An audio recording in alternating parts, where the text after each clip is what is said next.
Bismillahirrahmanirrahim. Assalamualaikum warahmatullahi wabarakatuh. Alhamdulillah huwallazi anzala al-Qur'an wa amarna bitilawatihi. Asyhadu an la ilaha illallah wahdahu la syarikalah wa asyhadu anna Muhammadan abduhu wa rasuluh. Allahumma salli wa sallim wa barik ala sayyidina Muhammadin wa ala alihi wa ashabihi ajma'in, amma ba'du. Sahabat PPQ yang dimuliakan Allah Subhanahu wa taala, kali ini kita akan melanjutkan session kita terkait dengan seberapa banyak dosis membaca Al-Qur'an yang dianjurkan oleh Rasulullah sallallahu alaihi wasallam. Tentu kita tahu dan kita pahami bahwa Al-Qur'an ini dijadikan sebagai syifa. Apakah itu syifa lima fis sudur ataukah syifaun linnas, apakah syifa dalam konteks penyakit, obat dari penyakit lahir dan batin. Baik, ketika kita bicara soal dosis, maka yang terhubung di kepala kita pasti terkait dengan yang namanya obat. Mari kita membayangkan ketika kita pergi ke dokter untuk berobat, untuk mengkonsultasikan penyakit kita. Tentu dokter bukanlah dukun yang bisa menebak-nebak apa sakit kita. Oleh karena itu dokter melakukan satu proses yang namanya diagnosa. Sehingga kalau seandainya seorang pasien salah memberikan informasi terkait dengan gejala penyakit yang ia alami, maka dapat dipastikan dokter pun bisa salah dalam melakukan diagnosis. Kalau diagnosis seorang dokter salah, maka konsekuensinya juga maka obat pun akan salah. Nah, ini kalau tidak hati-hati akan terjadi apa yang disebut dengan istilah malpraktek. Demikian pula halnya kita sebagai seorang muslim, sebagai seorang mukmin yang diberikan obat yang sangat amat mujarab, ghayatus syifa, oleh Rasulullah sallallahu alaihi wasallam ini, oleh Allah Subhanahu wa taala ke alam semesta ini, seyogyanya kita juga harus tahu bagaimana tata cara dan seberapa banyak yang harus kita baca dalam keseharian kita, sehingga dosis membaca Al-Quran ini cukup untuk menyelesaikan semua persoalan-persoalan dalam hidup kita. Seperti yang kita pahami bahwa sakit adalah penggugur dosa, dan dengan demikian kita juga bisa memahami bahwa salah satu yang menyebabkan kita sakit itu adalah dosa. Kalau kita menyebut dengan istilah kezoliman, yaitu dengan istilah zolimun li nafsi atau zolimun li ghairihi. Karena tumpukan dosa-dosa itu kemudian mengkristal, dia bisa berubah menjadi yang namanya musibah, dia bisa berubah menjadi masalah, dia bisa berubah menjadi yang namanya penyakit. Tentu penyakit itu pun adalah bagian dari masalah itu sendiri. Lalu bagaimana cara cerdas yang diajarkan oleh Nabi? Sebagaimana yang kita ketahui bahwa sahabat-sahabat Rasulullah terdahulu tentu tidak diberikan tools yang aneh-aneh, tidak diberikan tools yang macam-macam. Rasulullah hanya menggiring para sahabat untuk benar-benar, yang pertama adalah menguatkan tauhid dan keimanan, yang kedua adalah serius bersama Al-Quranul Karim. Inilah yang kemudian membuka jalan-jalan buntu pada saat di mana sahabat-sahabat Nabi mengalami persoalan demi persoalan. Sahabat PPQ rahimakumullah, pertama, Rasul menegaskan kepada kita khatimil Quran syahron wahidan. Khatamkanlah Al-Quran itu oleh kalian setiap 1 bulan 1 kali. Tentu Rasul dalam hal ini tidak menyebut kata Ramadan, tapi adalah bulan-bulan yang 12 itu, Itsna asyara sahron. Maka kali itu seharusnya seyogyanya kita membaca Al-Quran itu tidak boleh kurang dari 1 juz. Tentu yang dimaksud 1 juz adalah dari surah Al-Fatihah sampai dengan surah An-Nas. Jangan kita kemudian membalik atau mengganti kata sampai menjadi dan atau, ya, tapi sampai Al-Fatihah sampai dengan An-Nas. Seharusnya itulah yang lebih dulu kita baca sampai disebut dengan khatmul Quran. Bukan sesuatu yang kita bagi-bagi 30 juz misalnya, kemudian kita bagi untuk si A 1 juz, si B 1 juz, si C 1 juz. Itu bisa jadi namanya bukan khatmul Quran, tapi namanya bisa tadarus, namanya bisa mudarosah. Nah, karena itu untuk menyelesaikan bagaimana Rasul memberikan tips ataupun dosis yang sesungguhnya dalam membaca Al-Quran, insya Allah kita akan sampai pada segmen berikutnya.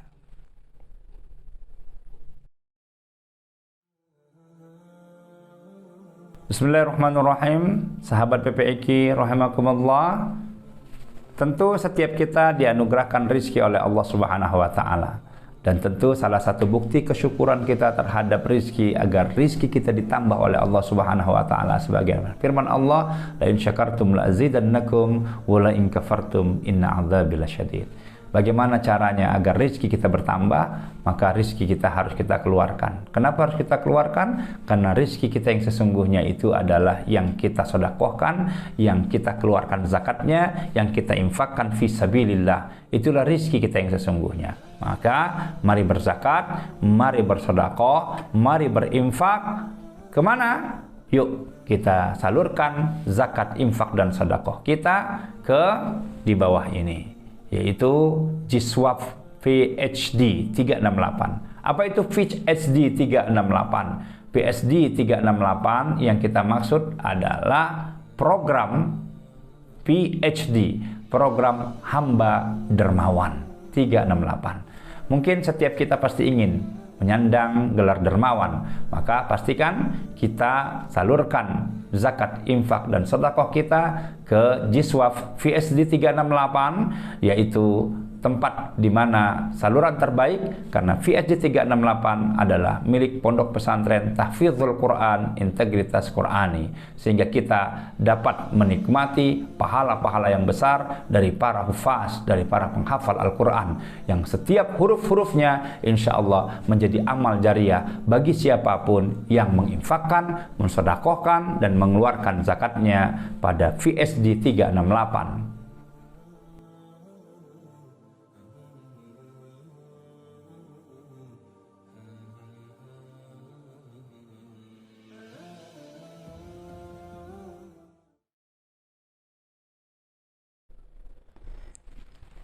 Sahabat PPIQ, Rasulullah memberikan satu tips yang pertama, yaitu bagaimana caranya kita dapat memperoleh keberkahan Al-Quran, mukjizat Al-Quran dengan sempurna.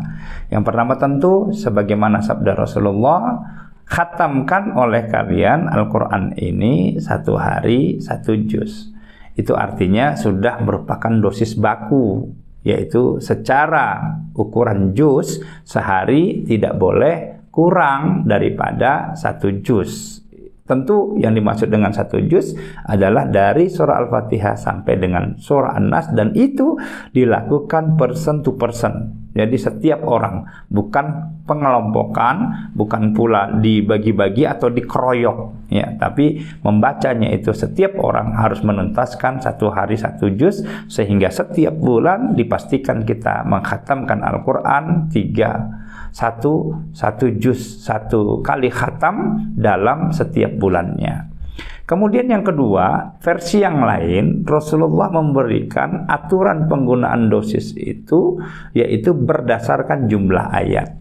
Di dalam salah satu riwayat, Rasulullah menyebutkan bahwa mangqara al-Quran khamsina ayatan fi kulli lailatin, fi kulli yaumin au fi kulli lailatin kutiba lam yuktab minal ghafilin. Maka orang yang membaca Al-Quran 1 hari sebanyak 50 ayat, maka oleh Rasulullah SAW diberikan satu jaminan, orang ini tidak akan dicatat sebagai kelompok orang yang lalai. Karena itu orang yang membaca Al-Quran 1 hari kurang dari 50 ayat, ia masuk pada kelompok orang lalai. Kedua, kata Rasulullah, mangqara al-Quran mi'ata ayah fi kulli yaumin au fi kulli lailatin kutiba minal qanitin. Orang yang membaca Al-Quran setiap hari atau setiap malam 100 ayat, maka orang ini akan dicatat sebagai kelompok orang-orang yang taat kepada Allah dan Rasul-Nya. Jadi kategori taat itu salah satu ukurannya adalah kita berhasil dan mampu membaca Al-Quran tidak kurang dari 100 ayat per hari. Ada lagi yang paling tinggi tingkatannya masih dalam porsi ayat, dalam dosis membaca Al-Quran adalah kalau Nabi mengqara'a mi'atai ayat, siapa yang membaca 200 ayat fi kulli yaumin au fi kulli lailatin la yakhruhul Qur'an yaumal qiyamah. Maka orang yang membaca Al-Quran 200 ayat satu hari, ini adalah kelompok yang tertinggi tingkatannya. Kata Rasulullah, orang ini tidak lagi dituntut di akhirat, tidak dituntut oleh Al-Quran di akhirat kelak. Nah, karena itu sekali lagi membaca Al-Quran dengan dosis tinggi ini penting. Bayangkan kalau kita membaca 200 ayat sehari, itu perkiraan kurang lebih kalau kita bercermin dari surah Al-Baqarah yang jumlahnya 286 ayat itu, maka kita kurang lebih membaca Al-Quran dalam hal ini adalah 1-2 juz per hari. Kalau kita kompensasi dengan standar juz itu sendiri. Nah, inilah yang kemudian menjadi dosis, menjadi syarat utama kalau kita ingin mendapatkan keberkahan Al-Quran. Dan tentu seperti yang kita sampaikan bahwa dalam menerapkan dosis ini kita harus benar-benar serius, sama sekiranya seperti kita meminum obat setiap hari. Yang paling bagus itu seperti kita minum obat antibiotik. Tentu kalau kita disarankan oleh dokter minum obat antibiotik itu selain takarannya harus pas, maka jam meminumnya pun, jam memakannya pun itu harus pas.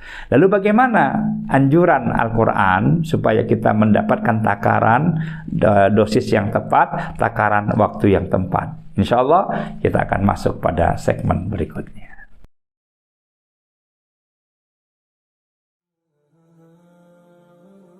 Bismillahirrahmanirrahim. Sahabat PPIQ rahimakumullah. Tentu setiap kita dianugerahkan rizki oleh Allah Subhanahu wa Ta'ala. Dan tentu salah satu bukti kesyukuran kita terhadap rizki agar rizki kita ditambah oleh Allah Subhanahu wa Ta'ala sebagaimana firman Allah, la in syakartum la azidannakum wa la in kafartum inna adzabi lasyadid. Bagaimana caranya agar rizki kita bertambah? Maka rizki kita harus kita keluarkan. Kenapa harus kita keluarkan? Karena rizki kita yang sesungguhnya itu adalah yang kita sedekahkan, yang kita keluarkan zakatnya, yang kita infakkan fi sabilillah. Itulah rizki kita yang sesungguhnya. Maka mari berzakat, mari bersedekah, mari berinfak. Kemana?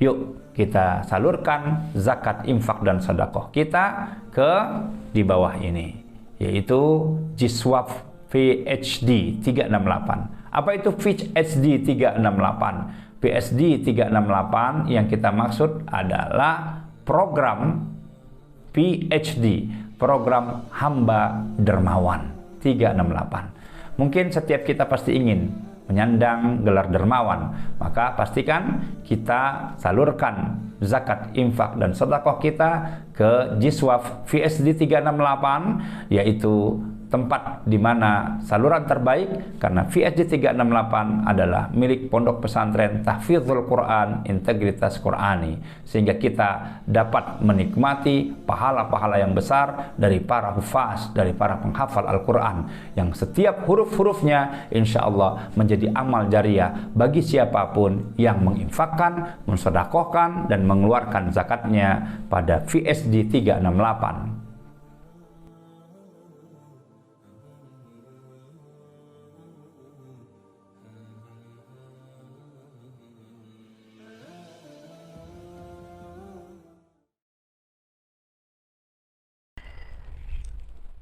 Sahabat PPIQ rahimakumullah. Nah, bagaimana takaran yang pas? Kita tentu tahu bahwa di dalam perputaran siang dan malam ini menjadi satu waktu yang sangat baik bagi kita, bagaimana kita menjadikan Al-Quran ini sebagai dosis yang tepat di dalam membaca dan menjadikannya tentu sebagai terapi dan stimulasi kesehatan lahir dan batin. Apa itu? Ada kalimat istilah zulumat, ada istilah nur. Zulumat yang dimaksud itu adalah suasana jelang malam hari, nur adalah suasana di pagi hari di mana matahari akan segera terbit. Itu yang disebut dengan dua waktu, yaitu waktu zulumat dan waktu an-nur. Artinya, membaca Al-Quran yang baik itu secara waktu itu akan sangat baik. Yang pertama adalah pada saat, tentu yang terbaik adalah pada saat kita selesai sholat tahajud atau sebelum tahajud. Tentu itu yang terbaik. Yang kedua, atau kita membacanya setelah sholat subuh. Ini adalah waktu-waktu yang disebut dengan waktu nur, yaitu waktu di mana cahaya akan memasuki rongga bumi. Itu yang pertama. Sedangkan yang kedua adalah zulumat. Zulumat itu kita kenal dengan istilah malam hari, yaitu kegelapan. Kapan waktu yang terbaik? Yang terbaik tentu ulama-ulama terdahulu tidak menggunakan aktivitas ba'da sholat maghrib menuju ke sholat isya untuk melakukan aktivitas yang lain kecuali tilawah Al-Quran, membaca Al-Quran. Jadi waktu dari maghrib menjelang isya ini adalah waktu yang cocok kita untuk menyantap lahap Al-Quranul Karim sebanyak 1 juz sekurang-kurangnya. Itu secara waktu yang sangat bagus dikhususkan untuk menuntaskan dosis membaca Al-Quran. Sedangkan jumlahnya sebagaimana yang sudah kita pahami, secara juz sekurang-kurangnya kita membaca 1 juz 1 hari. Atau kita membaca dengan konteks ayat, sekurang-kurangnya kita membaca 50 ayat 1 hari. Nah, karena itu, tapi para sahabat yang lain mengkhatamkan Al-Quran itu jauh daripada konsep kita yang sekarang ini. Kita tahu pada saat Rasulullah memberikan petuah tentang mengkhatamkan Al-Quran ini, ada para sahabat yang kemudian mengajukan keinginan yang kuat dari membaca Al-Quran itu. Sahabat mengatakan, ya Rasulullah, ini anak khawiyun minhu. Rasul, saya sanggup, mampu mengkhatamkan Al-Quran ini kurang dari 1 bulan. Maka Rasul memberikan informasi asyratu ayyam. Khatamkan Al-Quran oleh kalian ini 10 hari sekali. Itu artinya dalam 1 hari kita harus mampu menyelesaikan 3 juz. Tetapi para sahabat Rasulullah, para khulafa rasyidin, mereka justru lebih tinggi lagi tingkatannya. Datang kemudian bertanya, ini anak qawiyun minhu. Kami sanggup lebih ataupun kurang, maaf, kita kurang dari 10 hari ya Rasulullah. Kata Rasulullah, usbu'an. Khatamkanlah Quran itu 1 minggu 1 kali. Ini yang disebut dengan khatmul manzili yang dilakoni oleh sahabat Utsman bin Affan dan para khalifah dan sahabat-sahabat Rasul lainnya. Tapi ada yang lebih canggih lagi, yaitu mereka mengatakan, ini anak qawiyun minhu, kami sanggup mengkhatamkan kurang dari 1 minggu. Maka Rasul menegaskan, salasatu ayyam wala tazid min dzalik. Boleh dikhatamkan 3 hari sekali, itu catatannya berarti 1 hari kita harus menyelesaikan 10 juz. Hari kedua 10 juz dan hari ketiga kita khatam Quran. Agaknya untuk yang terakhir ini kita bisa masuk pada konteks bulan Ramadan, sehingga Ramadan ini kita bisa berulang-ulang mengkhatamkan Al-Quranul Karim. Itulah dosis yang diberikan Rasulullah sehingga kita baru bisa memperoleh keberkahan, kebermanfaatan, kemukjizatan Al-Quran dengan sempurna. Jika dosis itu tidak kita penuhi, maka kita hanya mendapatkan pahala-pahala dari lafaz-lafaz Al-Quran yang kita baca, tapi kita belum bisa menemukan kemahadahsyatan, kemukjizatan Al-Quran yang mampu merubah segalanya dari seluruh sisi kehidupan kita. Wallahu a'lam bishawab. Semoga kita diberi kekuatan untuk dapat memenuhi syarat-syarat, memenuhi dosis-dosis membaca Al-Quran ini, sehingga kita bisa mendapatkan, membuktikan keberkahan, kebermanfaatan, kemukjizatan Al-Quran itu sendiri. Terima kasih, jazakumullah khairal jaza. Nasr minallah, fathun qarib, wa basyiril mu'minin. Wassalamualaikum warahmatullahi wabarakatuh.